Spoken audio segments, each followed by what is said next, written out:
I'd like to report an illegal wilderness structure on the property line of Maple Ridge Estates. Unpermitted, unsafe, destroying our property values. That's the complaint the HOA president filed with Piscataquis County Code Enforcement at 9:47 on a Tuesday morning in September. The structure she reported was my grandfather's 1947 hunting cabin. It has stood on the same spruce log footprint for 77 years, fully permitted, fully grandfathered, owned by the Beauchamp family since my great-grandfather homesteaded the land in 1898. The county code officer drove out, reviewed the file, and apologized for the inconvenience. The HOA president, watching from her porch 400 feet up the slope, smiled like she had won something. What that woman did not know was that the next phone call I made, to a retired Maine licensed land surveyor, was about to put 12 of her HOA's perimeter homes on the wrong side of a boundary line her husband's title insurance company had been hiding for 41 years. Tell me, what would you have done? The cabin has stood on the same patch of granite ledge above Indian Stream since 1947. It was built by my grandfather Cyrus Beauchamp the year he came home from the South Pacific with a steel pin in his hip and a bronze star he never showed anyone. He cut the spruce logs himself from his own woodlot. He notched them the old way, by axe, on the assumption that a cabin you build by hand in the woods you grew up in will outlive any cabin you ever pay somebody else to build for you. He was right. The cabin is 77 years old now. Every roof shingle has been replaced. Every floorboard has been refinished. The original spruce logs are exactly where Cyrus set them. My name is Granger Beauchamp. I'm 62 years old, a retired state forester with the Maine Forest Service after 33 years on the line, and the fourth generation of my family to live on this land. My wife, Adele, is 59, a retired chemistry teacher from the high school in Dover-Foxcroft, and she has been married to me for 38 years, 8 months, and most of the patience of 3 saints. We moved up to the cabin full-time 18 months ago, when we both finished work. We thought we were done with paperwork. We were wrong. We have one son. His name is Donovan.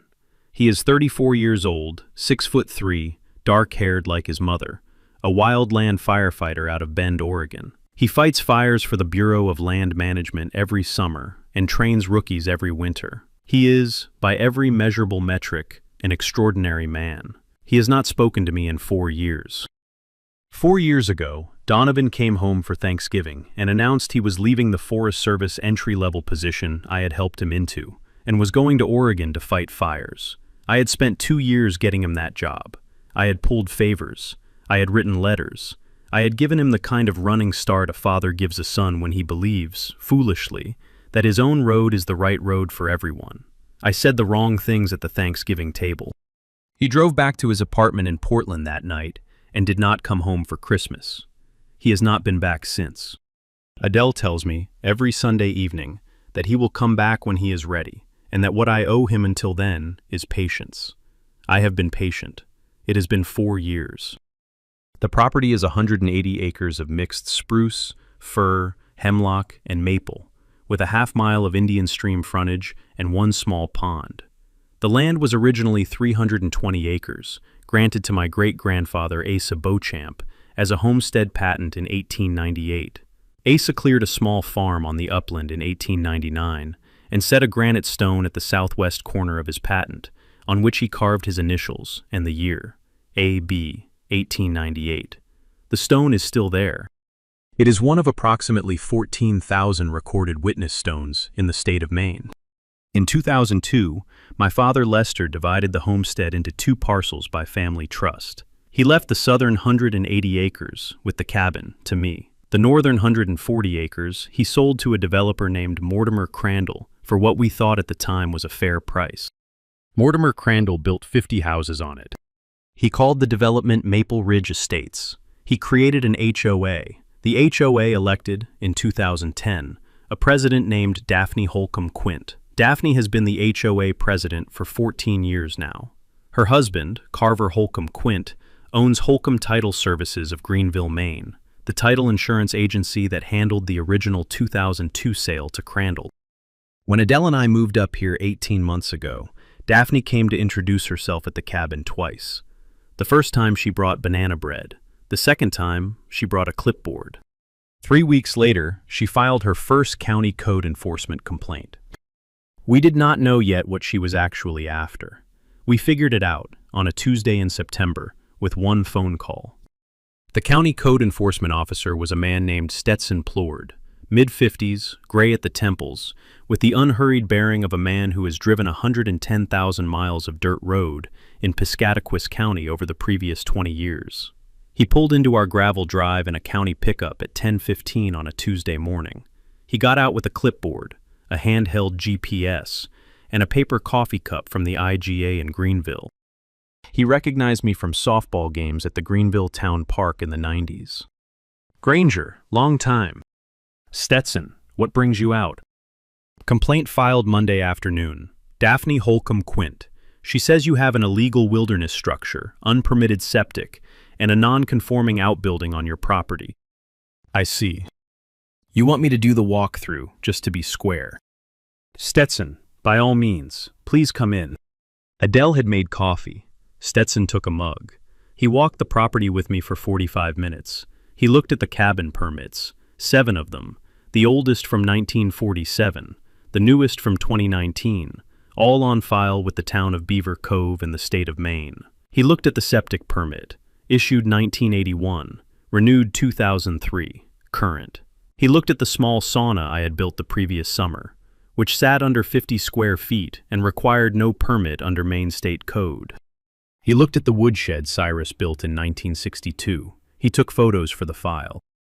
Then he sat at our kitchen table and wrote up a report that concluded, in very official-sounding language, that the property at 410 Forest Road was fully compliant with all relevant municipal, county, and state codes, and that the complaint should be marked unfounded.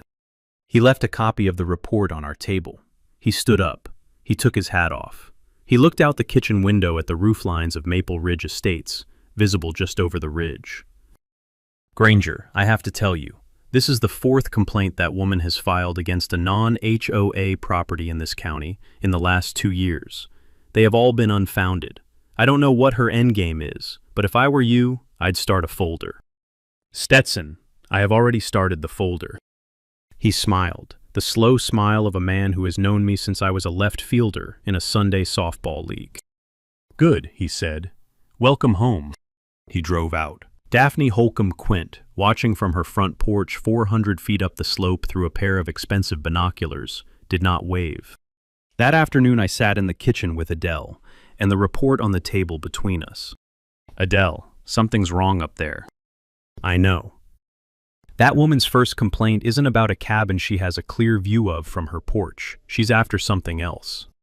What? I don't know yet, but I'd like to find out. I picked up the phone and called Wendell Tarbox. Wendell is 68 years old, a retired Maine licensed land surveyor. I have known since I started with the Forest Service in 1991. We have walked, between us, approximately 14,000 miles of Maine property lines. He spent the last 12 years of his career as the senior staff surveyor for the Maine Department of Conservation. He retired in 2018. He lives 40 miles south of here, in Milo. He picked up on the 3rd ring. Granger. Wendell, I need a favor. Walk a property line with me tomorrow. Whose? Mine, specifically the northern boundary, where the HOA development sits.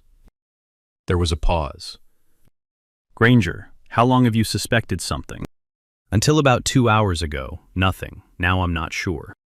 What changed? Code enforcement officer left me a hint. Stetson Plord. That man drops a hint, you take it. I'll be there at 7 a.m.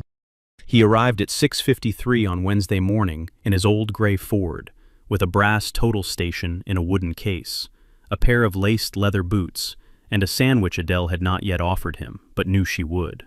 We drank coffee on the porch for 10 minutes, then we walked.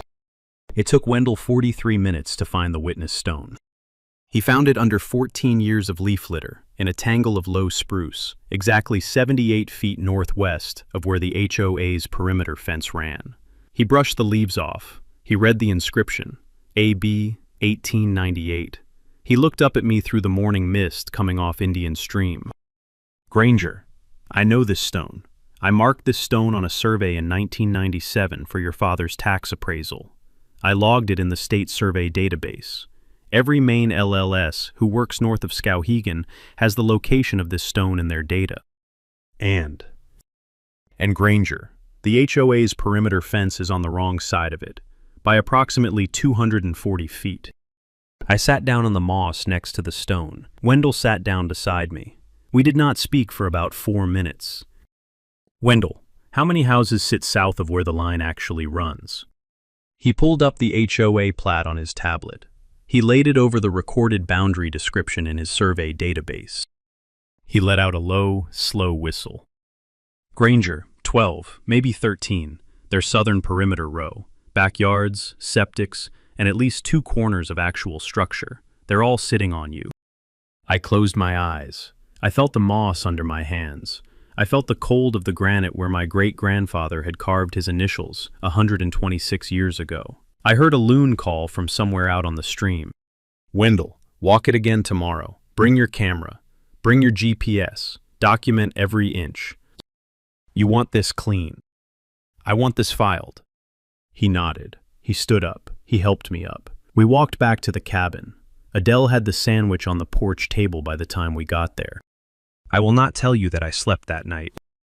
I went out to the porch at 2:15 in the morning. The moon was the color of old whetstone. The forest was deep quiet, the kind of quiet you only get in northern Maine in September, when the loons have moved off the stream and the coyotes are working far up the ridge.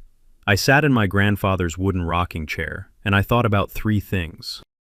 The first was that 12 families up the hill were about to have a very bad winter. The second was that I had spent 33 years walking property lines for the Forest Service, and that during those 33 years, I had personally signed off on the relocation of 17 rural property markers due to discovered error. Boundary errors are not, in themselves, the end of the world. The cover-up is what kills people. The third was Donovan. I did not know why I was thinking about Donovan at 2:15 on the porch in the moonlight, but I was. I was thinking about the year he was 9, when I took him out to walk the southern boundary of this exact property with a hand compass, and he asked me how we knew where the line was, and I told him about Ace's stone, and he had wanted to walk to it and touch it. We did. He had laid his hand on the carved letters and said, with the seriousness only 9-year-olds and federal judges achieve, that he was glad his great-great-grandfather had been a man who left signs behind. I sat on the porch for another hour. I went to bed at 3:30. I slept until 6. Wendell came back at 7:15 with his daughter Briar, who was also a Maine LLS, second-generation surveyor, the third tar box in 3 generations to do the work, and they walked the boundary line for 9 hours. They located 11 additional historical markers Asa Beecham had set in 1898 along the homestead's southern and eastern lines. They cross-referenced every marker against the state survey database. They took GPS coordinates to 4-centimeter accuracy. They photographed every stone. Briar Tarbox, who is 31 and built like a willow switch, hiked harder than her father and harder than me, and she found 2 stones the rest of us had walked past 3 times. At the end of the day, they sat at our kitchen table with a topographic map spread between them. Wendell said, Granger, filing the corrective survey is a state and county process. Once it's recorded, the corrected boundary becomes the legal boundary of record.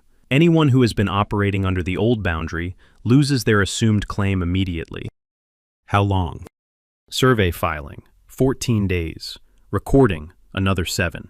About 3 weeks before the HOA is officially on your land in the eyes of the county recorder.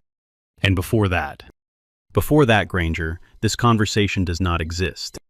Understood. You have a lawyer? I have one in Bangor, Estelle Beauregard. Good. Call her tomorrow. I called Estelle the next morning. She remembered me from a Forest Service easement case in 2008.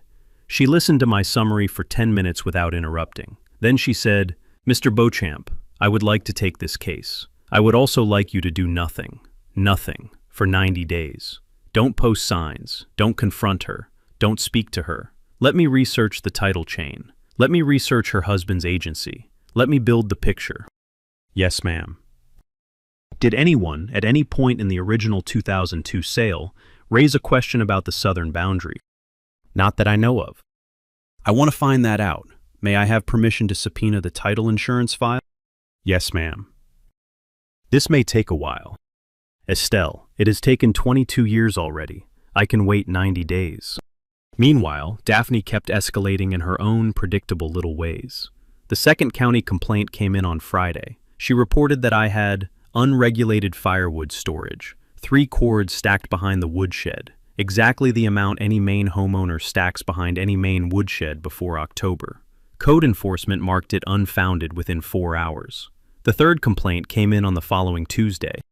She reported that Adele had harassed her at the IGA by allegedly making threatening eye contact in the dairy aisle.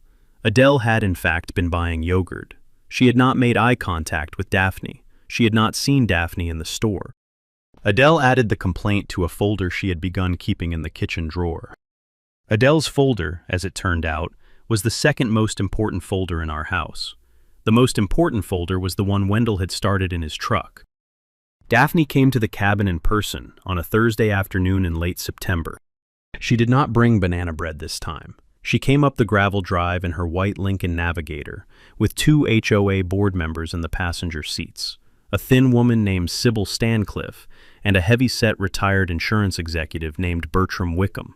They got out at the foot of our porch steps. Daphne was carrying a clipboard the size of a roof tile and wearing a coral linen blazer that did not match the September weather. Adele was in the kitchen. I was on the porch with a cup of coffee. I did not stand up. Mr. Beauchamp. Mrs. Holcomb Quint. We are here on behalf of the Maple Ridge Estates HOA.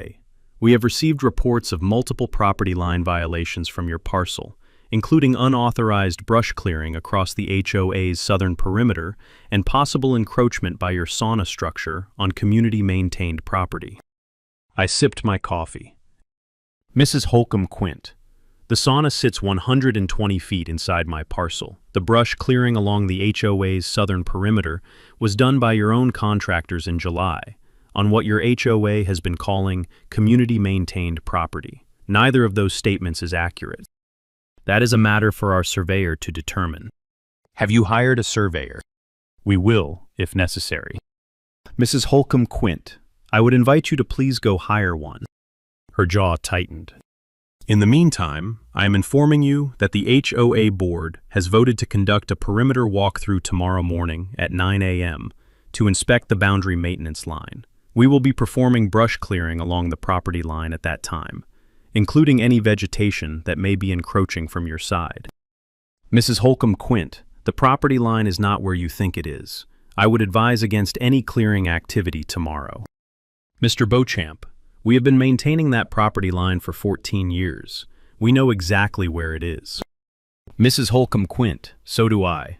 Please leave my porch. She did not leave immediately. She stood for about 15 seconds with her face set in the kind of expression I have seen on bull moose in October. Then she turned, walked back to the Navigator, and drove away. I went inside. Adele was at the counter, peeling potatoes. Adele, she said they're coming tomorrow to clear brush on what she thinks is the property line. Which is not the property line. Correct. What do you want to do? I want to film it. Where would you like me to set up? I love my wife. I have loved her for 38 years.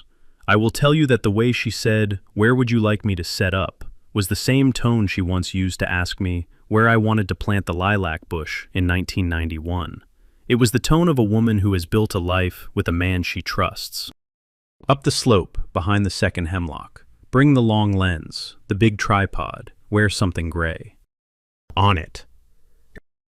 The next morning we were in position by 6:30.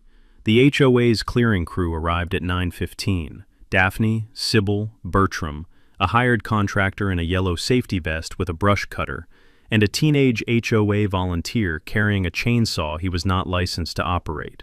They walked down the slope to a point that Daphne, gesturing with her clipboard, identified as the property line. They began clearing brush. They were standing approximately 210 feet south of where the line actually runs. They were on my land. Adele filmed the entire thing from the hemlock at 4K resolution, with a 300mm lens, time-stamped, GPS tagged, with audio. She did not move. She did not speak. She was, for the entire 98 minutes the crew was working, the calmest documentarian in the state of Maine. They left at 10:53. I called Wendell. I described what had happened. Wendell said, "Granger, they just performed unauthorized vegetation clearing on land owned by you. That, plus the witness stone you have not yet shown them, plus the corrective survey you have not yet filed, plus the title insurance file we have not yet subpoenaed. Granger, you are sitting on enough evidence to dissolve their board, recover damages, and trigger a federal title insurance investigation." "How long until we move?" Estelle said 90 days. "I can wait 90 days. I hung up. I sat on the porch with Adele. She had brewed a fresh pot of coffee. We did not say anything for a long time. Then she said, "Granger, it's time to call Donovan."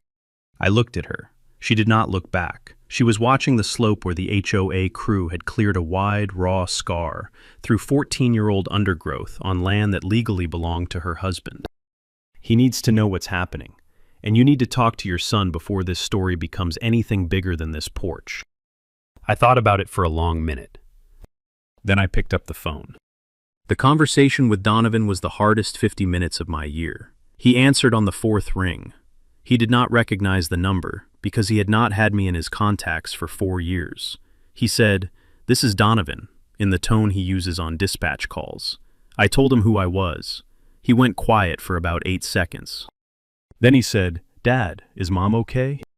"She's fine. We're both fine. I'm calling because something has come up at the cabin that you should know about, and because I should have called you a long time before this." He let that sit. He did not fill the silence. He has my temperament. He waits. I told him about Daphne. I told him about Wendell. I told him about the witness stone. I told him about the brush clearing. I told him, as a forester to a wildland firefighter, what the next 90 days were going to look like.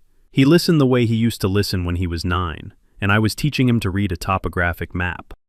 At the end, he said, "Dad, I'd like to come home for Christmas this year, if that's okay with you, and Mom." I could not speak for about 4 seconds. "Donovan, that would be, yes, please." "Okay." "Okay." We hung up. I sat on the porch in the dark for a long time. Meanwhile, Estelle Beauregard had been very busy. By the end of October, she had subpoenaed the complete file from Holcomb Title Services, covering the 2002 sale to Mortimer Crandall. The file was, on the surface, routine: closing documents, title abstract, insurance commitment, standard exclusions. But Estelle, who had been a title attorney for 19 years before going into general practice, knew where to look. She found it in a 1983 internal memo. The memo was written by Carver Holcomb Quint's uncle, the previous owner of Holcomb Title Services, who had handled the original 1972 boundary survey on the Beauchamp homestead for an unrelated tax matter. The memo, addressed to file, noted that the 1972 surveyor had used the wrong control point, a 1947 utility marker instead of ASA's 1898 witness stone, and had consequently produced a southern boundary line that ran approximately 240 feet north of the actual recorded boundary. The memo concluded with the sentence, "Recommend correction at next family transaction. Notification to Beauchamp heirs deferred pending further review." There was no record that the Beauchamp heirs had ever been notified. In 2002, when Carver inherited the agency from his uncle and handled my father's sale of the northern parcel, the memo was in the file. Carver did not disclose it. He issued a title commitment based on the incorrect 1972 boundary. He sold a clean policy to Mortimer Crandall. Mortimer built 50 houses on land that included, on its southern perimeter, approximately 2.5 acres of Beauchamp property. Estelle read me the memo over the phone on a Friday afternoon in early November. "Granger, this is title insurance fraud, federal jurisdiction, Real Estate Settlement Procedures Act, the Federal Mail Fraud Statute, and State Consumer Protection Law all apply. What about the HOA's boundary maintenance fee?" "Granger, the HOA has been collecting $250 a year per household from 50 households for 14 years, ostensibly for maintenance of a boundary line they did not own. That is $175,000 in collected fees. The disbursement records show it all went to Cedar Branch Land Services LLC, owned by Carver Holcomb Quint, sole member, registered 2010. I sat at my kitchen table and looked at Adele. Adele looked back. "Estelle," I said, "I think it's time we filed the corrective survey." "Granger, are you ready for what comes next?"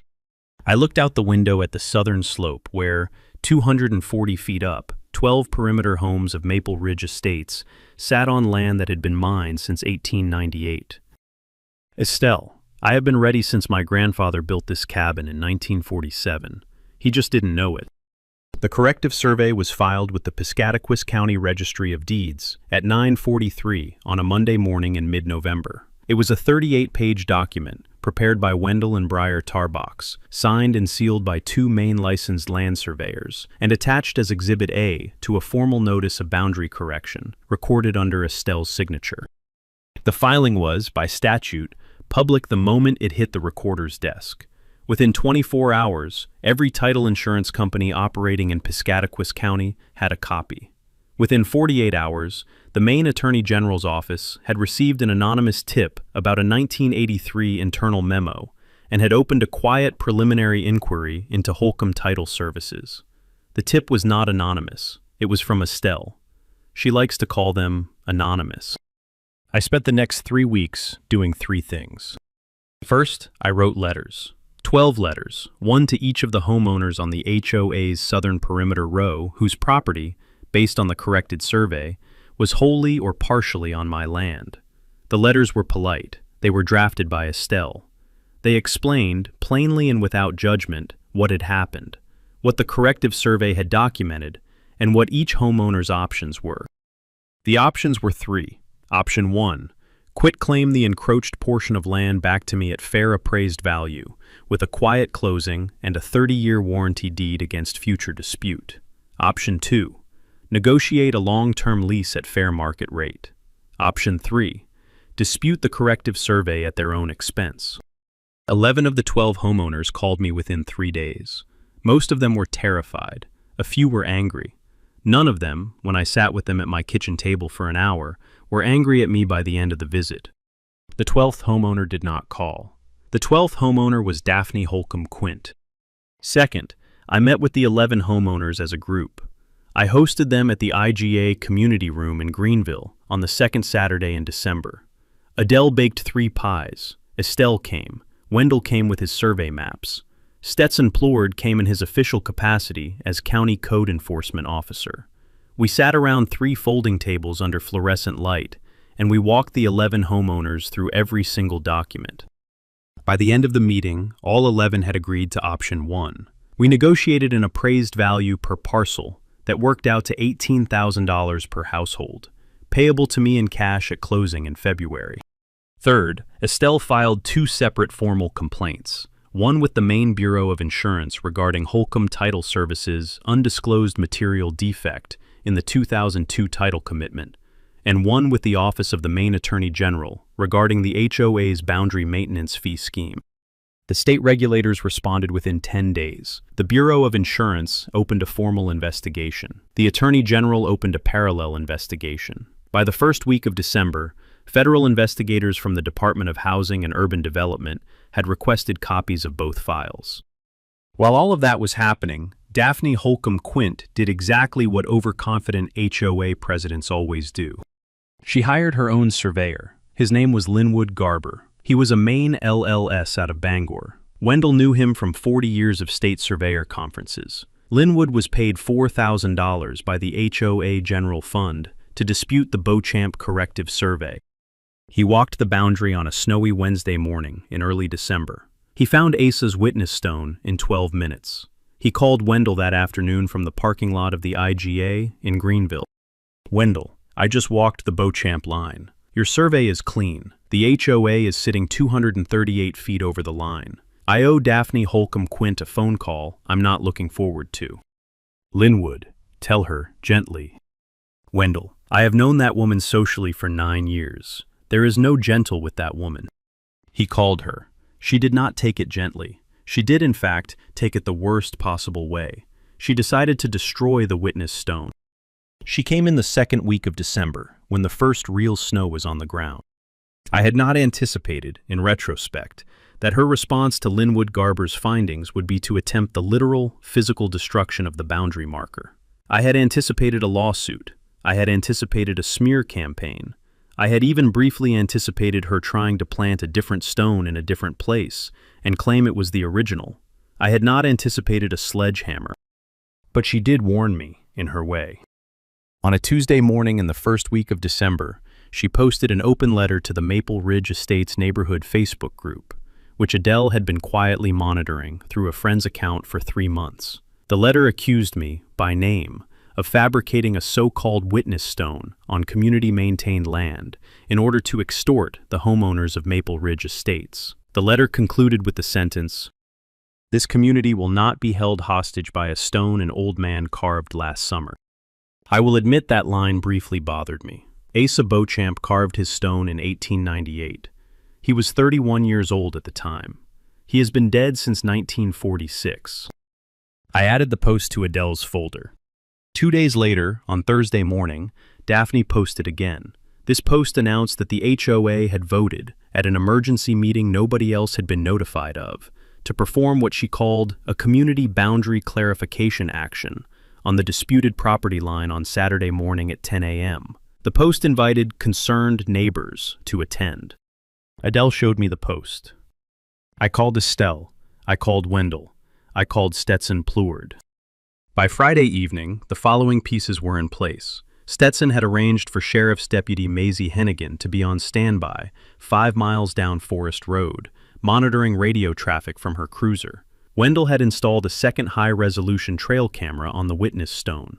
Adele had pre-positioned her tripod, long lens, and gray jacket at the same hemlock she had used in September.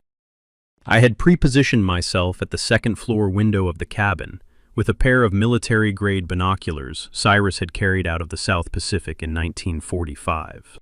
We waited. Daphne arrived at the witness stone at 10:03 Saturday morning. She brought 2 HOA board members, Sybil Stancliffe in a parka and Bertram Wickham in a wool coat, and a sledgehammer. Sybil was carrying a shovel. Bertram was carrying a battery-powered angle grinder. Daphne herself was carrying the sledgehammer, two-handed, the way somebody who has never used a sledgehammer carries one. She was wearing a teal puffer coat over white snow pants. She approached the stone with the expression of a woman who has rehearsed a moment in her head for 48 hours. She raised the sledgehammer. She struck the stone. The stone is approximately 200 pounds of granite that has been sitting in the same patch of duff since 1898. It did not move.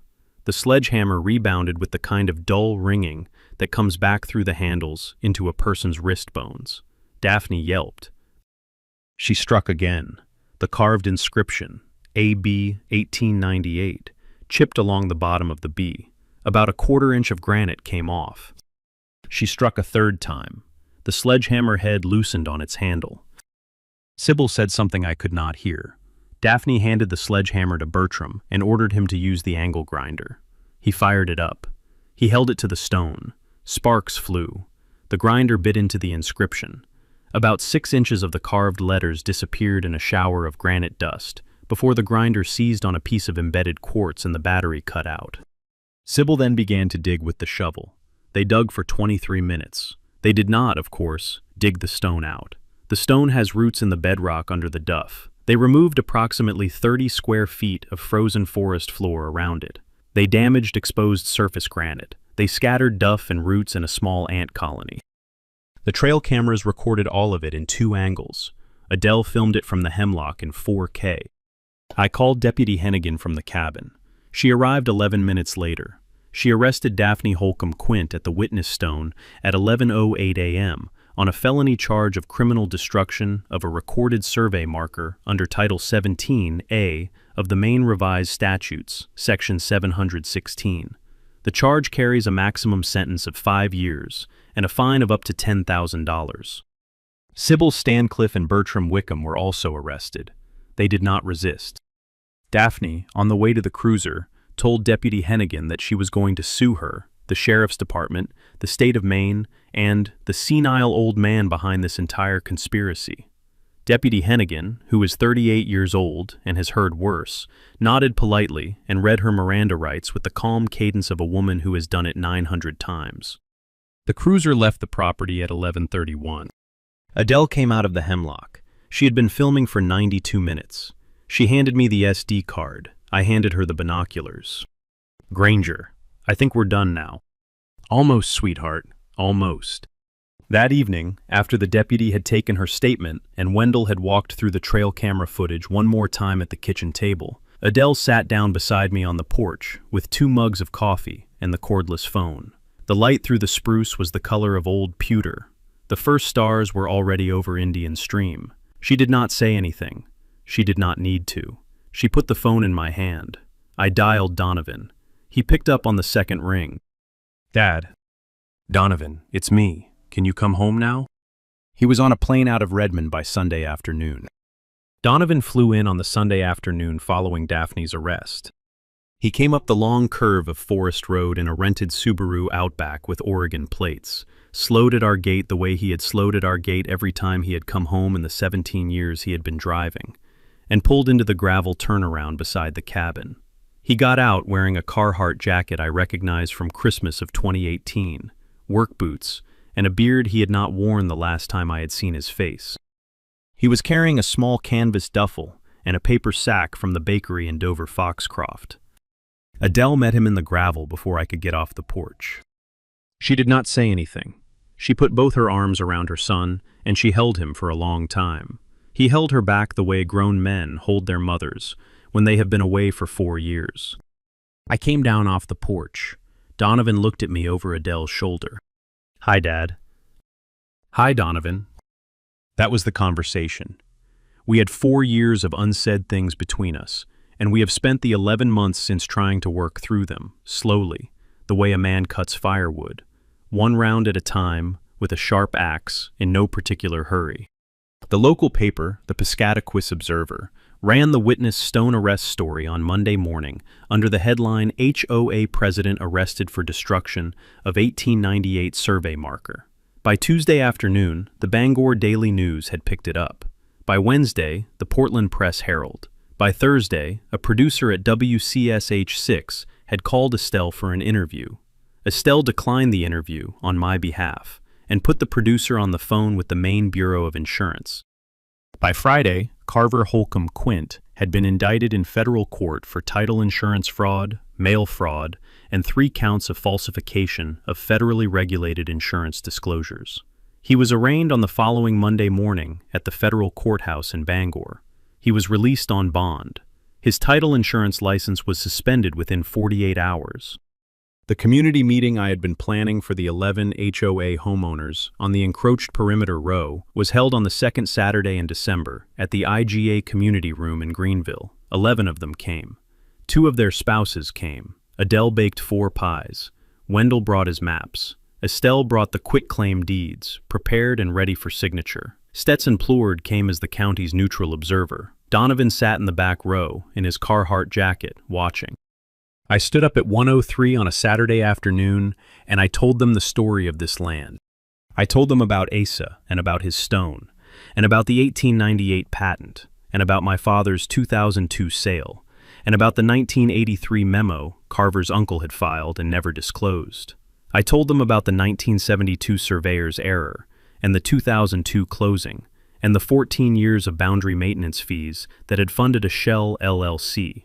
I told them about Linwood Garber, who had walked the line as a neutral surveyor and confirmed every inch of Wendell's findings. Then I told them what I was offering.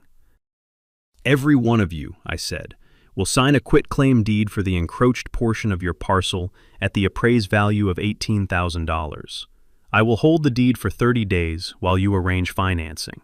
After 30 days, the deed will be recorded, and your parcel will be made whole and legal in the eyes of the state of Maine. In addition, I am directing that a portion of the proceeds from these 11 transactions, $55,000 total, will be paid into a refund pool for all 50 households of Maple Ridge Estates, representing the boundary maintenance fee that has been collected illegally for the last 14 years. The room was very quiet. A retired schoolteacher named Verity Wycliffe, in the second row, was already crying quietly. I looked at Donovan in the back. He nodded once. I looked at Adele. She nodded once. I looked at Estelle. Estelle handed me the first deed. The 11 homeowners came up to the front table one at a time. They signed their deeds. They shook my hand. 7 of them hugged Adele. 3 of them hugged me. Verity Wycliffe held both my hands and said, in a voice the whole room heard, "Mr. Beauchamp, thank you for not making this ugly when you had every right to." I could not speak for a moment. Then I said, "Mrs. Wycliffe, my grandfather built this cabin to last beyond him. I am trying to live in it that way." She nodded. She sat down. The 11th homeowner was the last to come up. His name was Roy Crispin. He was 74, a retired Bath Iron Works machinist, and he had been one of Daphne Holcomb Quint's most vocal supporters on the HOA board for 9 years. He stopped at the table. He looked at Estelle. He looked at the deed. He looked at me. Then he set both his hands on the table and said, quietly, so that only the front rows heard, "Mr. Beauchamp, I have been a fool. I want you to know that." He signed the deed. I shook his hand. Adele, who has been observing fools for as long as she has been married to one, gave him a tight little nod that meant we are not finished, but we are starting. The meeting adjourned at 2:45. Outside, in the IGA parking lot, 2 TV vans were already pulling in. The legal aftermath unfolded over the next 9 months, in the slow, methodical way Maine handles its own. Daphne Holcomb Quint pled, in February, to 1 felony count of destruction of a survey marker and 2 misdemeanor counts of conspiracy and trespass. She served 14 months at the Maine Correctional Center in Wyndham. She lost the HOA presidency, the Lincoln Navigator, and the social standing in Maple Ridge Estates that had been the only thing she had ever really owned. Carver Holcomb Quint pled, in April, to 3 federal counts of title insurance fraud and mail fraud. He served 31 months at FCI Devons in Massachusetts. Holcomb Title Services of Greenville was dissolved by court order. The Maine Bureau of Insurance permanently revoked his title insurance license in May. Cedar Branch Land Services LLC was dissolved in March. The seized assets, approximately $193,000 in bank balances, were liquidated and distributed back to the 50 households of Maple Ridge Estates as restitution for the 14 years of boundary maintenance fees. The 11 quitclaim deeds were recorded the second week of February. Each homeowner paid $18,000 at closing. The total of $198,000 passed through Estelle's trust account to a new fund Adele and I established with the help of a small, non-profit attorney in Bangor. We called it the Beauchamp Family Land Trust. The trust funds professional survey work for low-income, rural Maine landowners who suspect they have a boundary issue but cannot afford the $4,000 to $8,000 a Maine licensed surveyor charges to walk a line. The trust pays the survey fee. The landowner pays nothing. Wendell Tarbox came out of retirement to run the surveying. Briar Tarbox does the heavy field work. In the last 10 months, they have walked 22 property lines for 22 families across Piscataquis and Penobscot counties. They have corrected 6 material boundary errors. One of those corrections returned a half-acre of an old farm to an 83-year-old widow named Honora Pickett, whose family had been quietly losing the same half-acre to a neighbor's slow fence creep for 40 years. Honora brought me a pumpkin pie the day the corrective survey was filed. She was leaning on a cane, carved from the same hickory her late husband had cleared off the half-acre in 1968. She set the pie on my kitchen table. She did not cry. She said only, "My Wilbur would have liked you." Then she made me promise to come to her birthday in March. I have not stopped thinking about that pie. I went to the birthday. I brought Adele. I brought Donovan. Honora cut us each a slice of cake that was older than I was. The new Maple Ridge Estates HOA was formed under fresh bylaws in March. Verity Wycliffe was elected president. She has not issued a single frivolous violation notice in 8 months. The boundary maintenance fee line item is gone from the dues. The southern perimeter of the development is, finally, on the right side of Ace's stone. The stone itself was reset into the bedrock by a small crew from the Maine Survey Association in April. The damaged inscription was carefully restored by a stonemason out of Skowhegan named Iona Cresswell, who does headstone repair as her main line of work. A new brass cap, certified by the association, was set into the top of the stone. It identifies the stone as a historic Maine survey marker, originally placed by Asa Beauchamp in 1898, vandalized in 2024, restored in 2025. There is a small plaque next to it now. It reads, "Witness stones outlive the people who try to move them." Donovan stayed in Maine through the summer. He took a temporary assignment with the Maine Forest Service, helping coordinate the wildfire crew out of Old Town, working under a district supervisor I had trained in 1997. In August, he brought home a woman from Oregon named Solveig Olstadter, a fellow wildland firefighter who has the steady eyes of a person who has run toward a lot of fires, and the quiet humor of a person who knows how to live with somebody who runs toward fires. Adele approved of her within 40 minutes. I approved of her within 12. They are talking about buying a house in Dover-Foxcroft next spring. Donovan has not said the word permanent yet, neither have I. We are both, in our quiet way, working up to it. The cabin is still standing. The witness stone is still standing. The forest is quiet at night, except for the loons on Indian Stream. Last weekend, Adele and I sat on the porch with Donovan and Solveig at sunset. The light through the spruce was the color of old brass. Adele bumped my shoulder with hers. "Granger, your grandfather would be proud." I thought about Cyrus, who had cut these logs by hand in 1947, and Asa, who had carved his initials in granite in 1898, and my father, Lester, who had taught me to walk a property line at 6 years old, with a hand compass and a paper map. "He'd be prouder," I said, "of the trust." She nodded. We sat with the loons until the light went. "If you have made it this far, do me one small favor. If you own a piece of family land, 5 acres, 50 acres, 500, and you have never had it surveyed, get it surveyed. Hire a licensed land surveyor in your state. Walk the line. Find your stones. The most important paragraph in your deed may be the one only a surveyor can read. And if you want to see next week's case, the HOA treasurer who tried to seize a Korean War veteran's pickup and ended up in federal court, make sure you're subscribed. We post a new story every week. I'll see you on the next one. What really happened here is simpler than the indictment makes it look. Granger Beauchamp did not win because he was right. He won because he knew where his great-grandfather had set a stone. For 14 years, an HOA had quietly built itself 240 feet onto land that did not belong to it. And the title insurance company that should have caused the error has quietly hidden the memo that flagged it. None of it would have ever been discovered if a small-town HOA president had not filed a frivolous complaint against a quiet retired fighter. The lesson here is worth saying out loud. If you own family land, walk it. File your stones. Hire a surveyor. The most expensive paragraph in your deed is the one nobody has bothered to verify against the ground. If you ever had an HOA try to push a boundary off your family's land, drop a comment and tell us. And if you want to see next week's case, the HOA treasurer who tried to see a Korean War veteran's pickup and ended up in federal court, make sure you subscribe. I'll see you on the next one.